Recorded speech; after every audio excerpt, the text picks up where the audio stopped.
안녕하세요. 저는 결혼한 지 2년 정도 된 30대 초반의 여자입니다. 저는 대학교에 진학하면서 미술을 전공하고 싶었지만 부모님의 거센 반대에 부딪혀 결국 경영학과로 진학해야만 했습니다. 부모님이 반대하신 이유는 미술은 돈이 있어야 지원을 해줄 수 있는데 당시 저희 집 상황이 좋지 못했기 때문이에요. 부모님의 마음을 이해했기 때문에 저도 힘들었지만 포기해야만 했습니다. 대학교를 졸업한 이후에는 그래도 중견기업에 취업해 그럭저럭 생활하는데 지장은 없었습니다. 부모님한테 한 번씩 용돈을 드릴 경제적 여유도 생겼고요.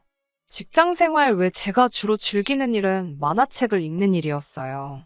나이도 먹을 만치 먹은 여자가 집에 와서 만화책을 읽는다고 부모님은 별로 좋아하지 않으셨지만요. 그러다 어느덧 20대 후반이 되었습니다. 저는 제 나이에 대해서 별로 심각하게 생각하지도 않았고 스트레스도 없었는데 부모님이 보시기엔 그게 아니었나 봐요. 자꾸 집에만 있지 말고 나가서 사람도 만나고 결혼할 생각도 하라면서 잔소리를 하시더라고요. 그러다 지금의 남편을 만나게 되었습니다. 그 무렵 어머니가 봉사단체에서 만난 분의 아들이라며 빼지 말고 한번 만나보라고 하도 채근을 하셨거든요. 그래서 효도한다 생각하고 어머니가 주선한 소개팅에 나갔다가 남편을 만나게 된 거였어요. 저보다 3살 많은 남편은 공무원으로 학교에서 일하고 있었어요. 선생님은 아니고 학교에서 주로 행정 업무를 보는 사람이었어요. 원래는 소설가가 되고 싶었는데 부모님의 반대로 못했다고 하더라고요. 서로 부모님의 반대로 꿈을 이루지 못했다는 공통점이 있었기 때문인지 말도 잘 통하더라고요. 그렇게 1년 정도 만났을 무렵 결혼 이야기가 나오기 시작했어요. 이미 양가 어른들도 서로 알던 사이다 보니 결혼 이야기가 나왔을 때 큰 소리가 날 일도 없었습니다. 남편 쪽에서 작은 전셋집을 마련해 주셨고 저희 친정에서 혼수를 도와주셨고요. 결혼식은 반반 부담했고 자가용은 각자 결혼 전부터 한 대씩 소유하고 있었습니다. 벌이의 경우 제가 남편보다 조금 더 낫긴 했지만 남편은 공무원이라 정년도 보장되어 있었고 연금도 나오니까 뭐 솔직히 누구 한 명이 더 기울고 그런 건 없었어요. 그 점도 저희 부모님이 마음에 들어 하시는 부분이었고요. 저는 솔직히 제 인생이 평범하지만 행복할 줄만 알았어요. 그런데 이렇게 어처구니 없는 이유로 남편과 사이가 멀어지게 될 줄은 정말 상상도 못했습니다. 결혼 전 저는 분명히 남편에게 그림 그리는 것도 좋아하고 만화책도 좋아한다고 이야기했었고 남편도 그런 저에게 소녀 같다며 했었거든요. 그런데 하루는 남편이 술에 잔뜩 취해와서는 저더러 정신 차리라며 술주정을 부리더라고요. 저에게 돈도 안 되는 건 그만하라면서 나이 30 먹고 무슨 만화책이나 보고 앉았냐고 정신 차리라고 하는 거예요. 사실 그 무렵 시아버지가 아는 분 보증을 서주는 바람에 갑자기 시댁 사정이 너무 안 좋아졌거든요. 그래서 남편이 금전적으로 좀 도와줬던 걸로 알아요. 그런데 남편도 원래 수입이 많지 않으니까 스트레스를 받았던 모양이에요. 그래도 그렇지 저한테 화풀이를 하니까 너무 서운하고 속상하더라고요. 저도 경제적으로 여유만 되면 도와드리고 싶었지만 저희 집도 친정어머니 건강이 안 좋아지셔서 이래저래 돈 들어갈 일이 많아졌거든요. 게다가 결혼할 때 생활비를 반반 부담하자고 한 건 남편이었어요. 솔직히 장모님이 아프신데 과일 한 번을 살 생각을 안 하더라고요. 한 번은 제가 보약 한 채 해드리고 싶다고 하니까 그건 제 돈으로 알아서 하면 되지 않냐고 선까지 딱 그었고요. 그때 진짜 엄한 정이 뚝 떨어졌는데 이제 와서 시댁이 힘들어질까 저한테 화풀이를 하니 저로선 어이가 없었네요. 아무리 속이 갑갑하고 열불이 올라온들 이런 이야기를 아프신 친정 어머니께 털어놓을 수도 없고 자랑도 아닌데 친구들한테 이야기해봤자 제 얼굴에 침 뱉기나 마찬가지겠더라고요. 결국 혼자 화를 삭히기 위해서 일기를 쓰기 시작했어요. 처음에는 글로 쓰다가 나중에는 만화처럼 그려보기도 하고 인터넷에도 올려보고요. 그런데 생각지도 못하게 제가 올린 만화일기가 사람들한테 인기를 끌기 시작했습니다. 스스로도 생각지 못했던 일이기에 깜짝 놀랐어요. 최근에는 재미없고 우울한 하루를 살고 있다고 생각했는데 그런 제 생활에 공감하는 사람들이 많다는 것도 신기했고요. 그런데 그런 저를 남편을 포함한 시댁에서는 굉장히 못마땅하게 생각하더라고요. 특히 남편에게는 7살 어린 신우가 있거든요. 신우는 대학교에서 순수미술을 전공했어요. 예쁘장한 얼굴에 미대생이란 타이틀 때문인지 또래 남자들한테 인기도 많은 신우는 좋게 말하자면 늘 자존심 세고 콧대가 높아요. 솔직히 저는 예의 없고 싸가지 없다고 말하고 싶지만요. 아무튼 그런 신우는 대학교를 졸업한 후 마땅히 할 일 없이 놀고 먹는 중이에요. 원래는 개인전도 하고 대학원도 가고 나름 계획이 있었던 것 같은데 시당초 시댁이 아주 여유가 있는 집도 아니었는데다가 시아버지의 보증 사건으로 이룰 수 없는 꿈이 되어버렸네요. 그럼에도 불구하고 직장을 구하려는 노력을 전혀 하지 않는 걸 보고 어떤 의미로 진짜 대단하다는 생각이 들더군요. 그런 신우는 제 만화가 인기가 높아지자 너무 어이없어 하더라고요. 한다는 말이 그림 좀 그린다고 그게 다 예술은 아니라면서 제 그림은 초등학생도 따라할 수 있을 수준이라고 하더라고요. 수준이 너무 낮다면서 유치해서 못 봐줄 지경이라고도 했습니다. 저도 사람이니까 당연히 열받고 속상했지만 한참 어린 신우랑 말싸움해서 뭐하나 싶었어요. 애시당초 신우에게 인정받자고 그리기 시작한 것도 아니니 너는 떠들어라라는 심정으로 내버려뒀어요. 남편 역시 그런 신우를 혼내기는커녕 틀린 말 하나 없다며 저에게 정신 차리라고 하더라고요. 제가 남편이란 사람이 아내가 즐거워하고 좋아하는 일이면 적극적으로 응원을 해줘야 하는 거 아니냐고 따져 물었어요. 그러자 냉정하게 들리겠지만 제 만화를 좋아해주는 사람들은 다 수준이 없고 못 배운 사람들 아니겠냐며 그런 거 그릴 시간에 차라리 아르바이트라도 하라고 하더군요. 시부모님이 저렇게 힘들게 사시는데 너는 만화가 그려지냐며 빈정대는 건 예사실이었습니다. 남편이야말로 매일같이 칼퇴근하는 직장이고 집에 오면 저녁 먹고 쉬기 바쁘면서 저한테 투잡을 운운하니 어이가 없었어요. 마음 같아선 한마디 사붙이고 싶었지만 동시에 마음 한편으론 자기 부모님이 아프니 자기도 얼마나 스트레스 받겠나 싶어서 몇 번이고 한 대 때리고 싶은 걸 꾹꾹 눌러 참았습니다. 그러다 결국 일이 터지고 말았어요. 제가 만화로 일기를 쓰기 시작한 지 6개월이 지나갈 무렵 웹툰으로 유명한 회사에서 같이 일해보면 어떻겠냐고 연락이 왔어요. 만화책도 만들고 상품도 만들어서 팔아보자면서요. 인생에 다시 안 올 기회일지도 모른다는 생각에 덜컥 계약을 해버렸습니다. 남편과 상의해볼까 생각도 잠깐 했지만 워낙에 부정적인 인간이라 보나마나 초치는 소리나 해댈 것 같았고 싫은 소리 듣는 것도 이골이 난 상황이었기에 그냥 냅다 질렀습니다. 그래도 업계에서 힘 좀 쓰는 회사 덕분인지 제 만화는 전보다 더 인기도 많아지고 그로 인해 제 수입도 기대 이상으로 늘어나기 시작했습니다. 더 이상 회사 생활과 병행할 필요가 없을 만큼요. 결국 계약 후 얼마 지나지 않아 회사에 사직서를 냈습니다. 사직서를 내던 날 결국 돌고 돌아 내 꿈을 찾았다는 생각에 감격스럽기까지 했어요. 그리고 그날 밤 남편에게 간략하게 왜 퇴사했는지와 앞으로 어떻게 일을 할지에 대해서 알렸습니다.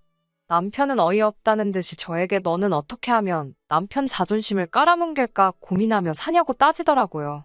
저는 그게 무슨 말도 안 되는 억지냐며 그럴 거면 이야기 그만하자고 했어요. 남편은 네가 그걸로 한 달에 1,000만 원을 벌고 갔냐며 배가 불렀다고 노발대발이었어요. 그리고 다음 날이 되자 남편에게 들었는지 신우한테도 전화가 왔어요. 신우는 저에게 오빠 무시하냐면서 인생 그렇게 살지 말라고 쏴붙이더라고요. 시댁이 망하면서 남편이나 신우나 엄청나게 자격지심을 느끼는 것 같더라고요. 아무 뜻 없이 한 말에도 자기들을 무시한다고 생각하고 걸핏하면 따지고 들고 그러다 보니 저도 더 말을 안 하게 되고 그런 악순환이 반복되는 중이었어요. 그때쯤부터 남편과 각방을 쓰게 되었고요. 하지만 그럼에도 불구하고 가족이니까 제가 선택한 사람이니까 어떻게든 끌어안고 가보려고 했어요. 시부모님이나 신우생신 때는 예전보다 훨씬 좋은 선물도 했고 남편과도 매사 상의하려고 시도했었고요. 각방을 쓰고 있는 와중에 저는 제 나름대로 좋았던 그때로 돌아가기 위해 손을 내민 거나 마찬가지였는데 막상 선물을 하겠다고 하니 저더러 돈 좀 번다고 유세 떠냐고 뭐라 하질 않나. 남편은 매사 관심 없다는 듯 제 마음대로 하라고 무신경하게 대답하질 않나. 너무 외롭더라고요. 마치 가족들이 작정이라도 한 듯 저를 따돌리는 기분이었어요. 그러다 얼마 전 충격적인 사실을 알게 되었습니다. 언젠가부터 제가 연재하는 만화마다 지독하게 악플을 다는 사람들이 있더라고요. 처음에는 깜짝 놀라고 당황스러웠어요. 악플은 연예인들만 겪는 줄 알았는데 내 만화에도 악플이라니 신기하기도 했고요. 그런데 그 수위가 점점 높아지더니 나중에는 제 사생활과 인성을 운운하기까지 하더라고요. 그래도 명색이 제 배우자니 혼자서 고민하는 것보다 나누는 게 좋지 않을까 싶어 어떻게 하면 좋겠는지 상의를 하려고 했어요. 그런데 남편은 정말 심드렁하게 인터넷인데 누가 무슨 말을 못하냐며 그냥 냅두라고 하는 거예요. 하다못해 저한테 괜찮냐는 말조차 없이 대충대충 대답하는 남편에게 엄청난 실망감을 느꼈어요. 결국 경찰에다 그 악플러들을 고소했어요. 가뜩이나 머리 아픈 일이 많은데 이런 문제까지 신경 쓰고 싶지도 않았기에 합의 없이 다 진행할 작정이었죠. 다행히 악플 다는 사람들을 전문으로 해주는 변호사 사무실을 회사를 통해 손쉽게 찾게 되었고 제가 모아놓은 자료를 건네니 일이 순식간에 진행이 되더라고요. 그런데 생전 먼저 연락 한 번 없던 신우한테 전화가 다 왔더라고요. 제가 무슨 일이냐고 묻자 추뼛추뼛거리더니 저에게 기니 할 말이 있다며 한 번 만나자고 하더라고요. 모처럼의 기회일 거라는 생각에 다른 약속 다 접어두고 신우를 만났습니다. 신우는 저를 보자마자 대뜸 무릎부터 꿇더라고요. 사람들 많은 데서 왜 그러냐고 신우를 일으켜 세우니 신우가 변호사한테 받은 고소장을 저한테 보이면서 두 번 다시 그러지 않겠다고 고소장 좀 취하해주면 안 되겠냐고 부탁을 하더라고요. 솔직히 큰 충격을 받았습니다. 저에게 정말 도를 넘는 악플을 달던 사람이 완벽한 타인도 아니고 아무리 사이가 이전 같지는 않다지만 내 남편의 여동생이었다는 사실이에요. 왜 나를 향해 그렇게 악플을 달았냐고 하니 순수미술을 하던 신우와는 달랐지만 제가 그림으로 돈을 벌고 승승장구하는 모습을 보니 질투심에 자기도 정신이 잠깐 어떻게 된 것 같았다고 말하며 계속 미안하다는 말만 반복하더라고요. 앞으로 자기는 취직도 해야 하고 하는데 고소당한 기록이 있으면 취직에도 당연히 마이너스 요인이 될 테고 당장 고소를 당해도 합의금 줄 돈도 없다고요. 솔직히 잘해보고 싶은 마음으로 용서를 해줄 수도 있었지만 너무 충격이 커서 그 자리에서 대답은 못하고 조금 생각할 시간을 달라고 말했어요. 밥이라도 먹이고 보내려고 하는데 계속 벌벌 떨면서 미안하다고만 하는데 그 모습 보면서 먹으면 저도 먹던 게 체할 것 같아서 그냥 보냈습니다. 돌아오는 길에 변호사님에게 전화를 드려 이 사실을 말했는데 변호사님도 쭈뼛거리면서 사실 안 그래도 이 이야기를 해야 할까 말까 하다가 말을 해준다고 하면서 저에게 악플을 남기던 사람들 중 또 다른 한 명이 다른 사람이 아니고 제 남편이었다는 이야기를 해왔습니다. 정말 충격적이었어요. 뒤통수를 망치로 세게 얻어맞은 것처럼 그 자리에 가만 서서 한참을 움직이지 못했습니다. 변호사님은 어렵게 입을 열어 혹시나 상담이 필요하면 이 사람과 한번 해보라고 하면서 개인적으로 친분이 있는 이혼 전문 변호사님의 연락처를 주시더라고요. 불난집에 부채질하는 것 같아 자기도 기분이 조금 그렇지만 변호사님이 아마 저였다면 자기는 이혼을 분명히 했을 거라고 결정은 제 몫이지만 그래도 실력 있는 사람하고 한번 이야기나 들어보는 게 좋을 거라고 하더라고요. 그렇게 그 자리에 서서 변호사님이 소개해 주신 분과 한참을 통화하고 집으로 돌아갔어요. 그날 저녁에 퇴근하고 방으로 들어가려는 남편을 불러세워 이게 다 진짜냐고 어떻게 그럴 수 있냐고 하더라고요. 남편은 제게 사과는 못할 망정 자기 동생 고소장 취하하지 않으면 재미없을 줄 알라며 으름장을 놓기 시작했어요. 저도 이제 더는 참을 이유가 없을 것 같아 고소장 취하할 생각도 없고 너도 고소해버릴 거라고 강하게 나갔습니다. 남편은 컵 하나 먹지 않고 콧방구를 끼면서 배우자는 고소 못하는 것도 몰랐냐며 낄낄대더니 더 말하고 싶지도 않다고 방문을 닫고 들어가 버리더군요. 모르고 있던 건 제가 아니라 남편이었어요. 저는 이미 남편과 대화를 시도하기 전에 벌써 업계에서 가장 실력 좋기로 소문난 이혼 전문 변호사님에게 받을 수 있는 모든 자문을 받은 상황이었기 때문입니다. 모욕은 이혼 사유가 될 수 있고 남편이 이혼을 거부하면 저는 법원에 이혼 소송을 걸 수 있고 모욕죄는 친고죄라 형사고소까지 진행할 수 있다는 사실을요. 거기에 하나 더 보태서 이혼 소송을 걸어 남편의 행동으로 인해 정신적 피해 보상을 요구할 수 있고 이로 인해 위자료까지 청구할 수 있었습니다. 혼인기간이 길지 않아 금전적 대가를 많이 요구할 수는 없었지만 위자료에 모욕죄 합의금까지 더하면 2천만 원 정도의 돈을 받을 수 있었습니다. 시아버지 보증 때문에 이미 시댁에 많은 돈을 도와준 터라 남편은 빚까지 내서 저에게 합의금을 지불해야만 했습니다. 저에게 고소를 당한 이유로 공무원인 남편이 징계를 받지는 않겠지만 알아보니 고소당한 사실 자체만으로 품위 유지를 이유로 앞으로 승진해도 어려움이 있을 거라는 듣던 중 반가운 소식을 알게 되었어요. 신우는 저에게 합의금 300만 원을 줄 돈이 없어 제가 다른 방법을 생각해냈어요. 안 그래도 요즘 일손이 부족했던 터라 제 사무실로 불러 2달간 무상으로 일을 하라고 했습니다. 그러면 고소도 취하해주겠다고 하고요. 순수미술 운운하며 제 그림 수준 낮다고 무시하던 신우가 제 지시를 받으며 이악 물고 자비를 하고 있는 모습을 보니 속이 후련하더라고요. 물론 그 얼굴 계속 보고 있자니 남편 얼굴이 떠올라 합의금만큼 일을 시키면 더 이상 제 근처에도 얼쩡대지 말라고 하고 쫓아낼 생각이에요.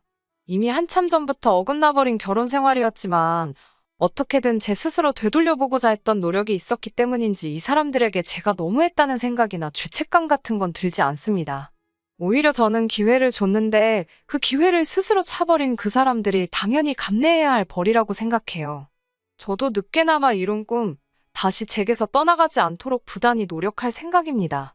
다시 가정을 꾸리게 될지는 아직 모르겠지만 당분간은 일하는 행복 때문에 생각이 나지 않을 것 같긴 하네요. 앞으로도 더 노력하고 인정받는 작가가 되도록 하겠습니다.